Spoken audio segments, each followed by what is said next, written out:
बड़ी क्लैरिटी के साथ आपने पहले ही मुस्तरद कर दिया था हुकूमत की तरफ से जो कमीशन की बात थी। आप ये कह रहे थे कि अदालत खुद इस मामले को देखे। अब अदालत ने खुद सुमोटो लिया है, एक 7 रुकनी बेंच बनाया है। अब तहरीक इंसाफ उसे मुस्तरद करते हुए फुल कोर्ट का मुतालबा कर रही है। मगर इस वक्त ये मसला ये है कि जो 3 जजेस हैं, जस्टिस अमीनुद्दीन खान साहब, जस्टिस आयशा मलिक साहिबा, जस्टिस शाहिद वहीद साहब, वो लाहौर रजिस्ट्री में हैं। जस्टिस मुनीब अख्तर साहब, जस्टिस सैयद हसन असद रिजवी साहब, वो कराची रजिस्ट्री में हैं।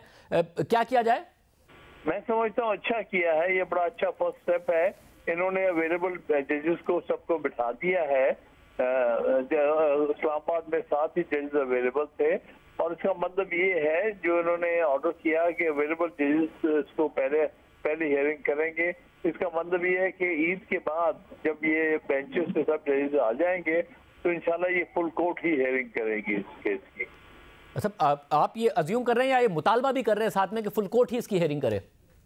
मैं समझता हूँ मुनासिब यही है कि फुल कोर्ट करे और हम अदालत के सामने रिक्वेस्ट भी यही करेंगे कि आप फुल कोर्ट ही सुने इस केस को, इसकी अहमियत को सामने रखते हुए। जिस तरह से सहार मोइचोई साहब के केस को भी फुल कोर्ट ने ही सुना था और इसी तरह से गाजी फाइज साहब के केस भी फुल कोर्ट ने सुना था, तो ये केस भी फुल कोर्ट ही सुने।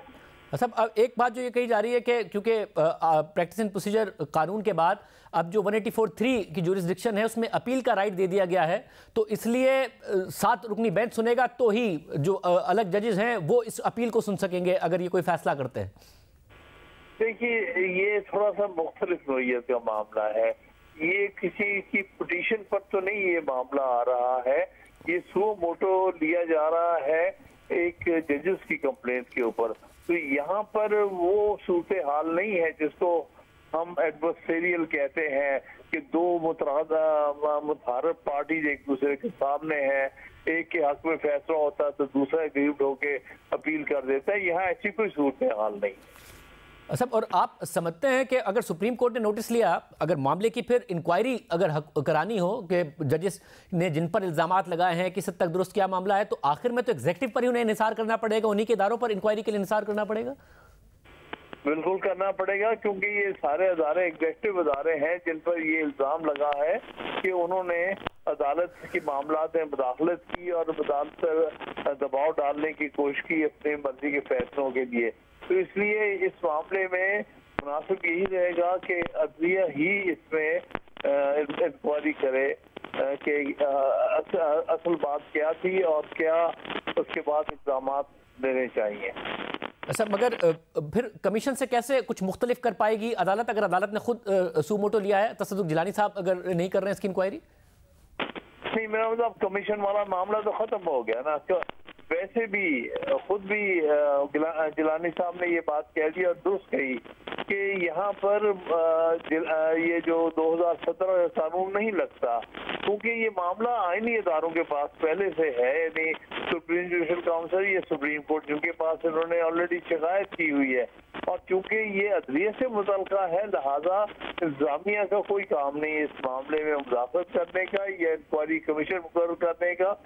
तो लिहाजा ये बात वाज़ेह हो गई है कि वो जो कमीशन है जो कि 2017 के लॉ के तहत बनाया गया था, वो अदलिया के मामलात को नहीं देख सकता। सब और फिर मुझे बताइएगा कि अब जब सुप्रीम कोर्ट ने टेकअप किया है, या तो आइंदा का जो कोड ऑफ कंडक्ट है वो बनाए अदालत, या जो इल्जामात हैं उनकी तहकीकात भी करे अदालत, क्योंकि तहकीकात करेगी तो क्या फिर एक JIT बनाई जाए?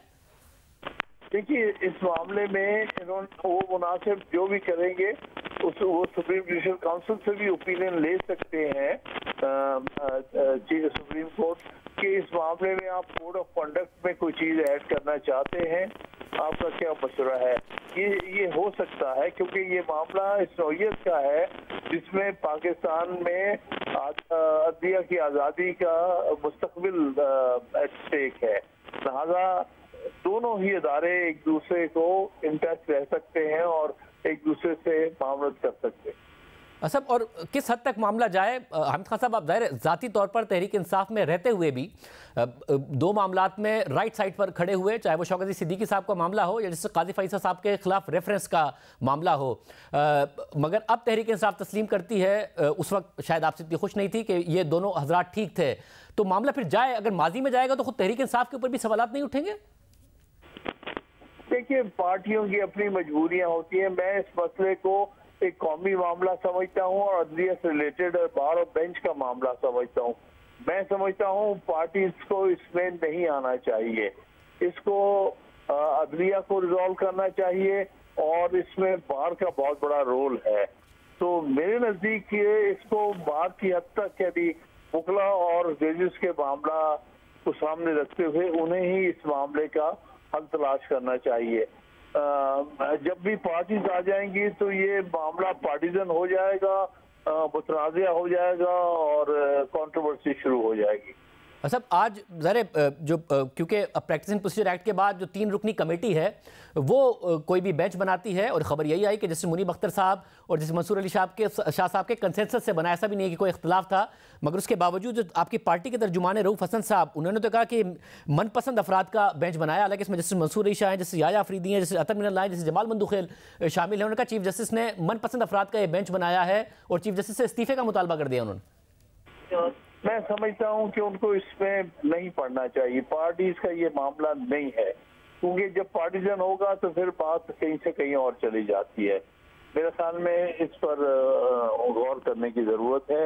मैं नहीं समझता सियासी जमातों को इस मामले में मुदाखलत करनी चाहिए। ये मामला अदलिया और बार के सुपुर्द कर देना चाहिए, वो बेहतर समझ सकते हैं और उनका कोई एंगल भी नहीं होगा। वरना जब कभी सियासी जमातें आती है तो उनका उसमें एंगल आ जाता है, और चाहे एक सियासी जमात दुरुस्त तौर पर भी कह रही हो तो दूसरी सियासी जमात को एक बहाना मिलता है उस बात को अटैक करने का।